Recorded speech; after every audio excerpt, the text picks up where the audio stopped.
Ang intense ng mga kaganapan ngayon sa abot kamay na pangarap sapagkat magugulantang si Don Pepe sa mga sasabihin sa kanya ni Zoe. Dito nga ay malalaman ni Zoe ang plano ni Moira na pagpapapatay kay Don Pepe kaya naman ay agad niya itong ipapaalam sa lolo niya at tutulungan niya nga itong tumakas. Samantala ay maiisipan na nga nila Doc Robert at Giselle na humingi ng tulong sa mga pulis para sa nawawala nilang ama na si Don Pepe. May ipapakita naman na picture ang pulis kila Doc Robert at ito nga ay walang iba kundi si Bala Hadjat, dagdag pa nga ng pulis na marami na daw pala itong record sa kanila.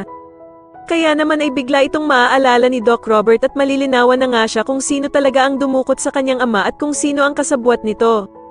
Samantala ay hindi naman mawala-wala sa isip ni Lynette ang pagtawag ni Zoe kay Doc Carlos ng daddy kaya naman ay tatawagan nito si Annalyn para magpatulong sa kanya kung paano daw niya matrace kung nasaan si Zoe.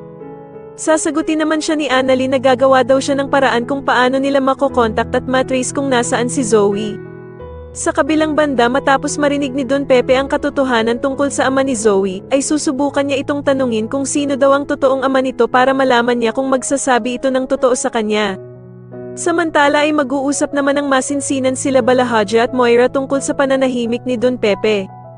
Pero sasabihin naman ni Moira na hindi niya ito magawang patayin dahil nga daw sa ayaw ng anak niyang si Zoe. Pero isasuggest naman ni Bala Hadjat na pauwiin na nga lang daw muna si Zoe sa bahay nila at siya na nga daw ang bahalang pumatay kay Don Pepe. Pero wala naman silang kaalam-alam na nakikinig na pala si Zoe sa kanila at malalaman nga nito ang plano nilang pagpatay sa lolo Pepe niya. Sa tingin niyo magtagumpay kaya ang planong pagpapatakas ni Zoe sa lolo Pepe niya para hindi ito mapapatay ni Moira kay Bala Hadjat? Mas lalo na nga talagang nagiging exciting ang mga susunod na kaganapan kaya naman ay mas lalo pa nating abangan ang mas lalong gumigandang abot kamay na pangarap. Maraming salamat po sa inyong panonood at sana po ay masubscribe niyo ako. Maraming salamat po.